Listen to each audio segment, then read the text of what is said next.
केंद्रीय वित्त मंत्री निर्मला सीतारमण ने रविवार को लोकसभा में अपना 9वां केंद्रीय बजट पेश करते हुए बड़े ऐलान किए हैं।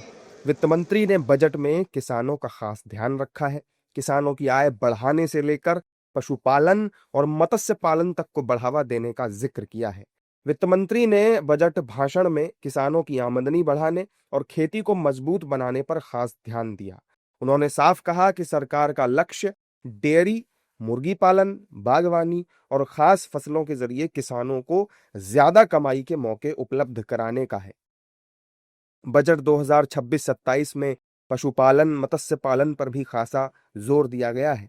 बजट में डेयरी और मुर्गी पालन को मजबूत करना सरकार ने अपनी प्राथमिकता बताया है, ताकि किसान दूध, अंडे और इससे जुड़े उत्पादों के जरिए स्थायी आमदनी कमा सकें। वहीं भारत सरकार प्रमुख नारियल उत्पादक राज्यों में नई सुविधाएं भी स्थापित करेगी। साथ ही सरकार नारियल से बनने वाले तेल, रेशे और अन्य उत्पादों को भी बढ़ावा देगी। सरकार पशुधन किसान उत्पादक संगठनों को भी बढ़ावा देगी। इस बजट में मत्स्य पालन के क्षेत्र के लिए रिकॉर्ड 2,703 करोड़ रुपए का प्रावधान किया गया है। वहीं प्रधानमंत्री मत्स्य संपदा योजना के तहत 500 नए तालाबों के निर्माण और 12,000 नई मत्स्य सहकारी समितियों की स्थापना की घोषणा भी की गई है। बजट के मुताबिक तटीय क्षेत्रों में नारियल, चंदन, कोको और काजू जैसी फसलों के साथ उच्च मूल्य कृषि को बढ़ावा दिया जाएगा। पर्वतीय क्षेत्रों में बादाम, अखरोट और पाइन नट जैसे मेवों की खेती को प्रोत्साहित किया जाएगा और उत्पादन और उत्पादकता बढ़ाने के लिए नारियल संवर्धन योजना भी बनाई जाएगी। Again, enhance creation of livestock, dairy and poultry focused integrated value chains, and D, encourage creation of livestock farmer producer organizations. High value agriculture.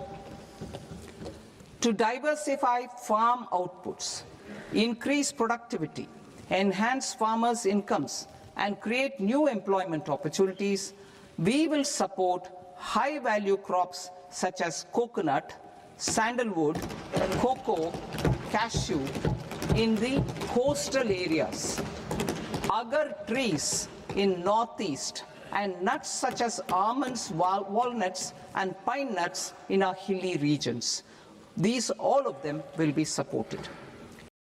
वित्त मंत्री निर्मला सीतारमण ने बताया कि किसानों को खेती के आधुनिक तरीकों की जानकारी उपलब्ध कराने के लिए बहुभाषीय एआई टूल विकसित किया जाएगा। इसकी मदद से न केवल खेती में विविधता बढ़ेगी, बल्कि किसानों की आमदनी भी बढ़ेगी और ग्रामीण इलाकों में रोजगार के नए अवसर भी बनेंगे।